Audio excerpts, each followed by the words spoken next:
பொறுங்க பொறுங்க. இப்ப நீங்க கைத்தட்டுற அளவுக்கு நான் பெரிய விஷயம் ஒண்ணும் சொல்லலையே. எதுக்காக இந்த கைத்தட்டல்? அதாவதுமா ஆதிபராசக்திங்கிற பேரை நீங்க சொன்னீங்க பாருங்க. அதுக்காகவா? ஆமா, ஆதிபராசக்தியா நீங்களே நடிச்சால் பாருங்க, அது ஜனங்கள் மனசுல அப்படியே நின்னுடுத்து போங்க. ரொம்ப நன்றி, ரொம்ப நன்றி.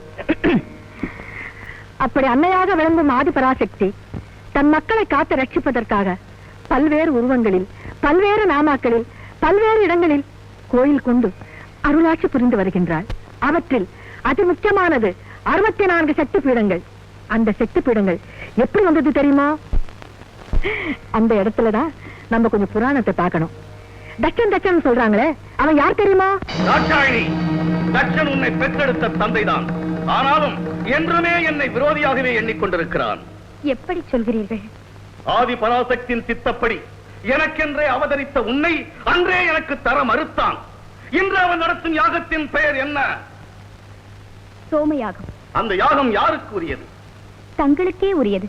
அப்படி எனக்கே உரிய யாகத்தை நடத்தும் அவன் என்னை அழைக்கவும் எனக்குரிய அபிர்வாகத்தை கொடுக்கவும் மறுத்து இதர தேவர்களையும் தெய்வங்களையும் அழைத்து யாகத்தை நடத்தும் நோக்கம் என்ன?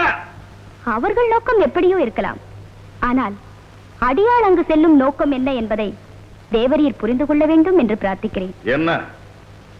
தங்களை பரம எதிரியாக பாவிக்கும் என் தந்தையை தங்களின் பரம பக்தனாக மாற்றி அன்பே சிவம் என்ற அரிய தத்துவத்தை புரிய வைக்கத்தான் போகிறேன். தோற்று விடுவாய். தங்களின் அனுகிரகம் இருந்தால் வென்று வருவேன். அவனை பொறுத்தவரையில் என் அனுகிரகம் கிடையாது. தட்சனை திருத்தப் போகும் நீ தோல்வி கண்டுதான் திரும்பப் போகிறாய். மன்னிக்க வேண்டும். என் தந்தை திருந்தினால் அன்றி நான் திருக்கைலாயம் திரும்ப மாட்டேன்.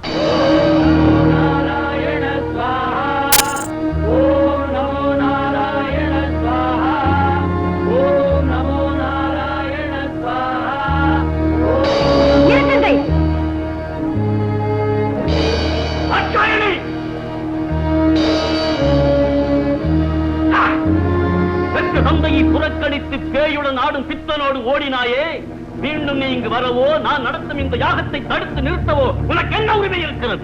இந்த சோமயாகம் யாருக்கு உரியதோ அவருடைய தர்ம பத்தினி நான். என் கணவர் அவமதிக்கப்படுவதை என்னால் சகித்துக் கொண்டிருக்க முடியாது. அது எனக்கும் தெரியுமே. சிவனுக்குரிய இந்த யாகத்தை அவன் அழைக்காமல் நடத்தினால் அவன் வெட்கி தலைகுனிவான். அவனது கேவலமான நிலை கண்டு தேவர்களும் தெய்வங்களும் கைகொட்டி சிரிப்பார்கள். தாட்சாயணி, அதை நீ கண்டு கலங்கி கத்தி கதறி துடிப்பாய். அதை நான் கண்டு ரசிப்பதற்காகத்தானே இந்த யாகம். தந்தையே, அழைக்காதே அப்படி. தட்சணே, மூவருக்கும் முதல்வனே, முக்கண் மூர்த்தியை, அன்பெனும் பிடிக்குள் அடங்கும் அருட்பெரும் ஜோதியை பணிந்தால் பெருவாழ்வு பெறுவீர். முதல்வனாம், மூர்த்தியாம், அருட்பெரும் ஜோதியாம் தாட்சாயணி, அவன் என்னை பொறுத்தவரையில் விளையன், கடையன், கடையன், மடையன். தட்சணே, முடிவாக கேட்கிறேன். என்னோடு திருக்கைலாயம் வந்து எம்பெருமானை யாகத்திற்கு அழைக்கப் போகிறீரா இல்லையா? பசித்தால் புலி கூட புல்லை உண்ணலாம். ஆனால் இந்த தட்சன் தாண்டவமாடும் அந்த ஆண்டியிடம் வரவே மாட்டான். வந்த காரியத்தில் தோல்வியுற்றாய் அல்லவா? துவண்ட மனத்தோடும் இருண்ட முகத்தோடும் திருக்கைலாயம் ஓடு. தட்சணே, நான் தோற்றுவிட்டால் திரும்பச் செல்வது திருக்கைலாயத்திற்கு அல்ல. வேறு எங்கு செல்வாய்? அக்னி சொரூபமான ஆதிபராசக்தியிடமிருந்து தோன்றிய நான் நீர் மூட்டியுள்ள இந்த அக்னி குண்டத்தில் இறங்கி அவளோடு ஐக்கியமாக போகிறேன்.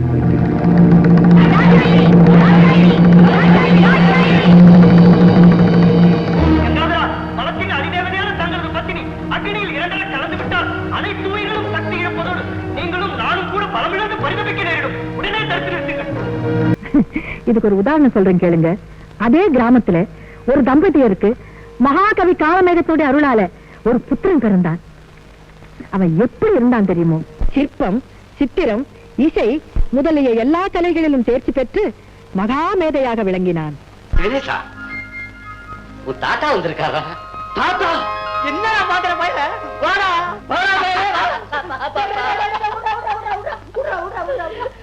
எப்ப தாத்தா வந்தீங்க? இப்பதான் பயல வந்தேன். இங்க இருக்கிற இம்மாஞ்சனையும் நீதான் செஞ்சியா? இது என்னப்பா, நம்ம அம்மன் கோயிலுக்கு பக்கத்துலயே ஒரு சித்திர கூட வச்சிருக்கிறான். அங்கேயும் ஏராளமா இருக்குது.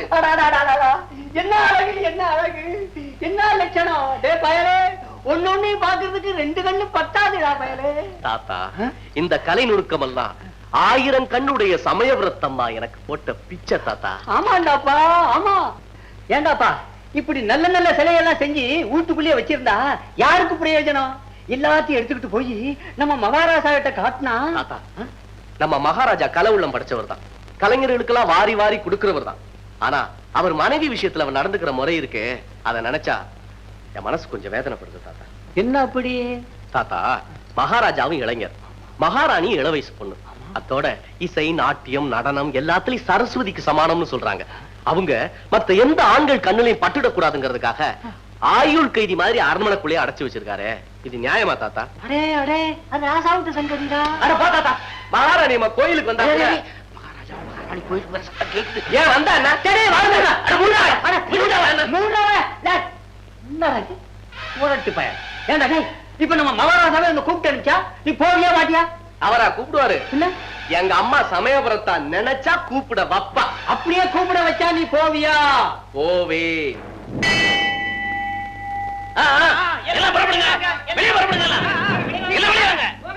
மகாராஜா மகாராணியார் கோயிலுக்கு போறாங்க, சீக்கிரம் வெளியே போங்க. குறுக்கல ஏய்யா, உமக்கு வேற தனியா சொல்லணுமா?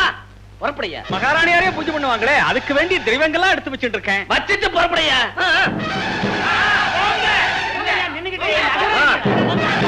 என்னையா செய்றீங்க? சீக்கிரம் போங்க, சீக்கிரம் போங்க.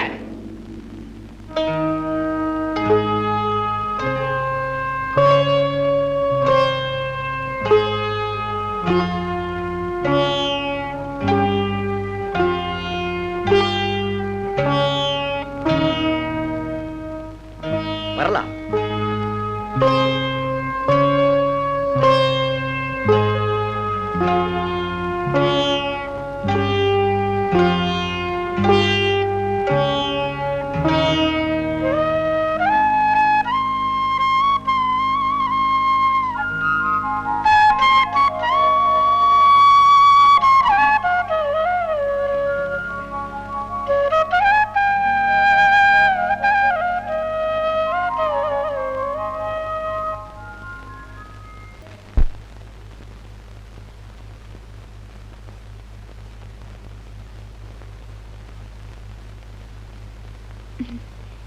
இப்படி ஒரு தெய்வீக கானத்தை இதற்கு முன்னால் நீங்கள் கேட்டிருக்கிறீர்களா?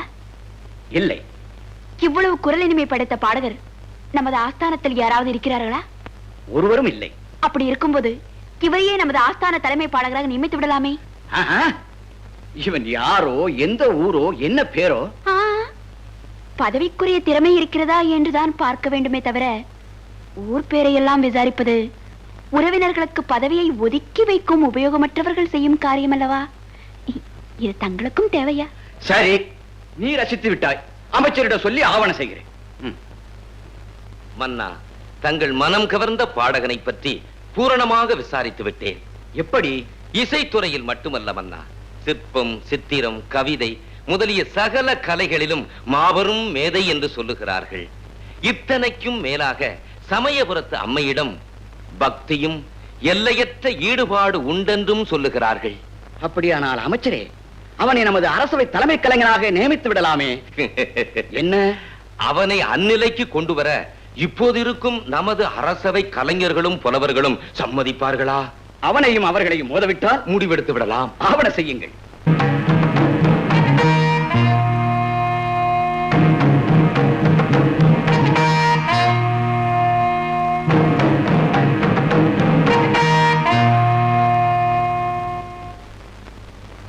அரசவை கலைஞர்களே, கவி அரசர்களே, நாமும் நம் நாடும் செய்த தவப்பயனாக ஒரு தெய்வீக கலைஞனை நாம் இன்று பெற்றிருக்கிறோம்.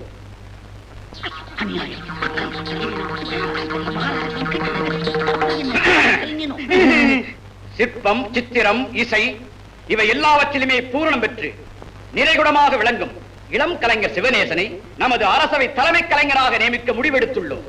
மன்னிக்க வேண்டும் மன்னவா, இன்று வரை யார் என்று தெரியாமல் எங்கோ கிடந்த இந்த சிவநேசனை எங்களையும் வைத்துக் கொண்டு தாங்கள் நிறைகுடம் என்று புகழ் மாலை சூட்டியது எங்களை கேவலப்படுத்தியதாக தோன்றுகிறது. மிக கேவலப்படுத்தியதாக தோன்றுகிறது. அடு கேவலப்படுத்தியதாக தோன்றுகிறது. மன்னர் பெருமானே, இந்த புலவர்களின் கேள்விக்கு பதிலளிக்கும் சந்தர்ப்பத்தை எளியனுக்கு வழங்க வேண்டுமென பணிவன்போடு விண்ணப்பிக்கின்றேன். தாராளமாக சொல்லலாம். மிக்க நன்றி. என் வணக்கத்திற்குரிய புலவர் பெருமக்களே, மன்னர் என்னை நிறைகுடம் என்று சொன்ன அதே நேரத்தில் இங்கிருக்கின்ற உங்களில் யாரையும் அவர் குறைகூடம் என்று சொல்லவில்லையே. அப்படியானால் நாங்களும் நிறைகுடம் தான் என்பதை மன்னர் ஏற்றுக்கொள்ளுகின்றாரா? கொள்ளுகின்றாரா? ரொம்பவும் ஆத்திரப்படாதீரும் ஐயா. பேசுவது மன்னர் முன்னால். விடும் ஐயா. கற்றோருக்கு சென்ற விடமெல்லாம் சிறப்பு. சிறப்பு கற்றோருக்கு தானே ஐயா. கற்றோர் இல்லாதவரை நமக்குத்தானே ஐயா. புலவர் பெருமக்களே, ஏன் உங்களுக்குள் இத்தனை சர்ச்சை?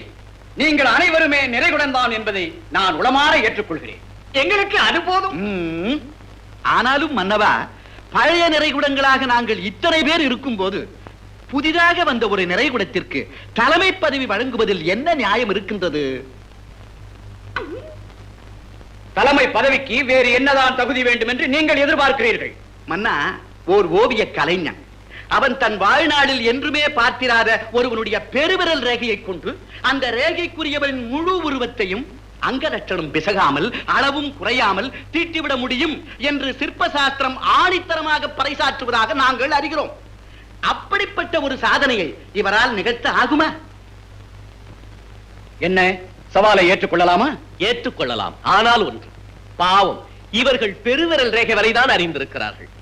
முன்பின் பார்த்திராத ஒருவருடைய ஒரே ஒரு தலைமுடியை கொண்டு அதன் முழு உருவத்தையும் சித்திரமாக வரைந்து காட்ட முடியும். அப்படிப்பட்ட ஒரு கலை நுணுக்கத்தை என் தாய் சமயபுரத்தாள் எனக்கு அருளி இருக்கிறாள். ஆணையிட்டால் நிரூபிக்கிறேன். விந்தையாக இருக்கிறதே. சரி புலவர்களே, இந்த பரீட்சை நடத்தும் முழு பொறுப்பையும் உங்களிடமே விட்டு விடுகிறேன்.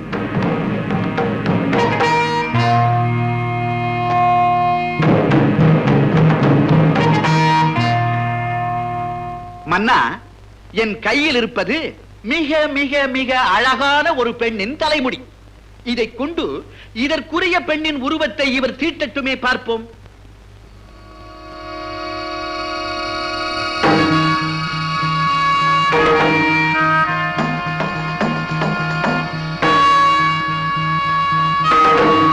ஜெயிச்சிருவானோ?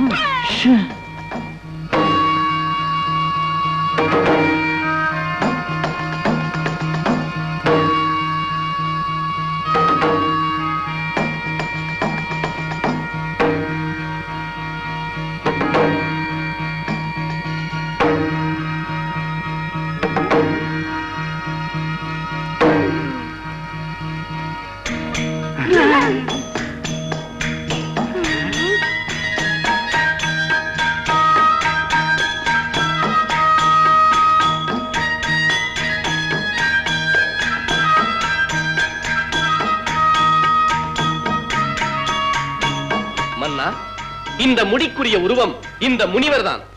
சரிதானா என்று கேளுங்கள். என்ன சிவனேசர் சொல்வது? ரொம்ப ரொம்ப சரி. பரீட்சிப்பதற்காக பெண் என்று பொய் சொன்னோம். பரீட்சிக்கும் போது பொய் சொல்வதில் தவறே இல்லை. ஆனால் உருவம் தத்துவமாக இருக்கிறதா? மிக மிக சரியாக இருக்கிறது. ஏறும் மன்னா, இந்த சித்திரத்தில் ஒரு மாபெரும் குறை இருக்கிறது. சற்று உற்று பார்க்கும்படி வேண்டுகிறேன்.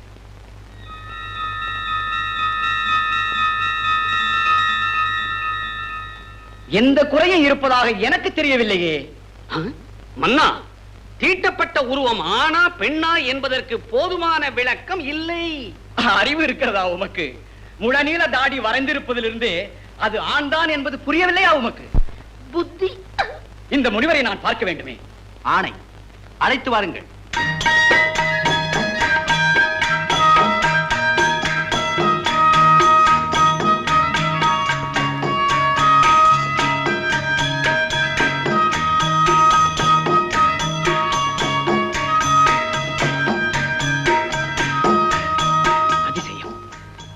அற்புதம்.